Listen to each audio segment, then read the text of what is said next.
if you participated and I forget you, I will thank you personally later.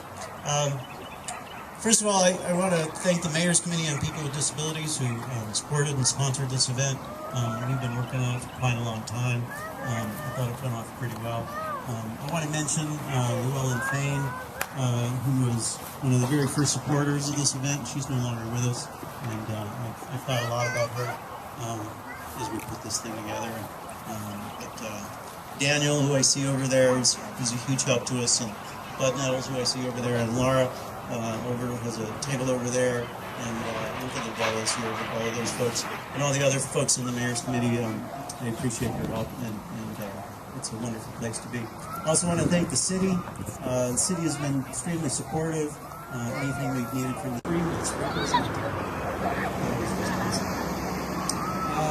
I want to thank my students. I've got some students over here. Give my students a hand. They've been extremely supportive. They've been very enthusiastic. They really helped. This could not have gone on without help from my students, and I'm greatly appreciative of those folks. I want to thank the Lions Club, who always supports us. I want to point out and ask for a round of applause for all the parents that brought kids here today. One of the things that we really wanted to do was to target kids and let kids know that kids with disabilities know that to be proud of themselves and to become empowered and to publicly declare that it's perfectly fine to be a person with a disability, a kid with a disability, I'll read this in just a minute, but I want to tell you just kind of some of the emotions that I've had today, being up on Main Street as the parade was going by and being down here listening to Al and visiting with people, because no one really talks like this, whereas such and whereas such, and I want to congratulate all of you. You make Nacogdoches better than it would be without you. I am always impressed in our city that we have wonderful people that live here who find a passion, they recognize an unmet need, and they are unselfish in their contribution to meeting those needs in one way or another. We have them all over this city, and you are a great example and an inspiration to any of us that are trying to find something to do. You make lives better in Nacogdoches and make the character. We've had a beautiful day. It was a great event. I loved the parade. I saw nothing but smiling faces, uplifted spirits, and it lifts the person next to us. So thank you very much for your effort. Bill, good to see you. So in that spirit, this proclamation will be given, and it is read. The Mayor's Committee on People with Disabilities, I need to celebrate and strengthen the pride, power, and unity of people with disabilities, allow family and friends to show their support, and to further the community acceptance of people with disabilities. I think that happens in our town all the time. We see all people as potential contributors to the quality of life in our city.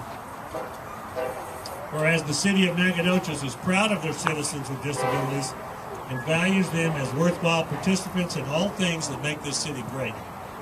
Now therefore be it proclaimed that I, Roger Van Horn, Mayor of the city of Nacogdoches, on behalf of the City Council and all the citizens of Nacogdoches, do hereby support the Nacogdoches Disability Pride Parade in the city of Nacogdoches, Texas, and encourage all citizens to show their support by attending the parade. I really appreciate your energy. It can't stop on this Saturday. This is just a manifestation of the kind of hearts you all have. Thank you for being a part of our community and helping it to be a better town.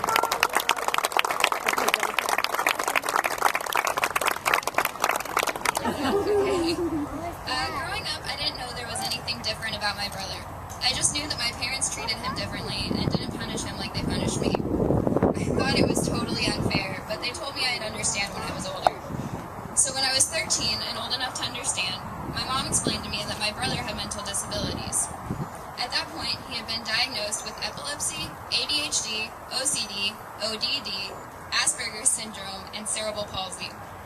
When I was 17, he received the diagnosis of a chromosomal disorder, which is so rare that there's not even a formal name for it, except 3XY syndrome. But it's most similar to Klinefelter syndrome. Despite his mental disabilities, he's just like any other 15-year-old kid. He loves video games, girls, cars, and cheesy rap music. Unfortunately, society still isolates and alienates individuals with disabilities. My brother attended the same junior high and high school as me, so the difference in how we were treated was extremely clear. For me, school was relatively easy. I never got in trouble, nobody messed with me, and I felt like I was in a safe environment. The staff always did everything they could for me, and the teachers helped me beyond belief. For him, school has been very difficult, not only academically, but socially. He was declared fit to be mainstreamed, meaning that he has a few special education classes, along with general education classes. Bullying started really early. He was only 6 or 7 when people started threatening him. He came home crying and telling us about people physically assaulting him or telling lies to get him in trouble. My mom continuously made appointments with the principal of the junior high. He assured her that my brother would be safe and we had to trust him. He still came to us crying with evident marks where kids had hit him. The school claimed that there was nothing that they could do to change things, and it was his word against the kids who had bullied him. And of course, the school claimed that my brother was lying. I recognize that I could have been the child in our family born with disabilities, and I often think of the life that I could have lived, and had I been dealt a different deck of cards. And I can't fathom being in my brother's position and suffering the kind of abuse he has. Yet, he's the most optimistic and happy-go-lucky person I know, and that's the blessing of his disabilities. He doesn't see the bad in the world. He continues to see life as a gift despite people constantly tearing him down and degrading him. I hear ableistic slurs on a daily basis, and I'm even guilty of them sometimes. We don't even realize it because it's so deeply embedded in today's slang.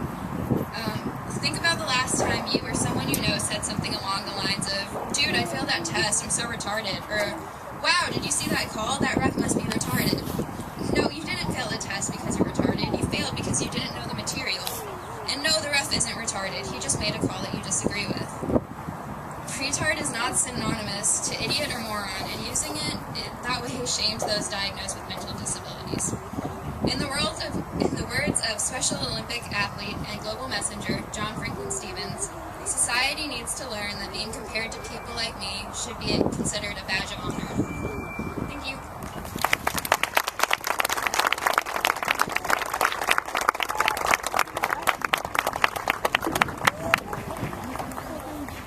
And now, for our grand finale, we have the superstar.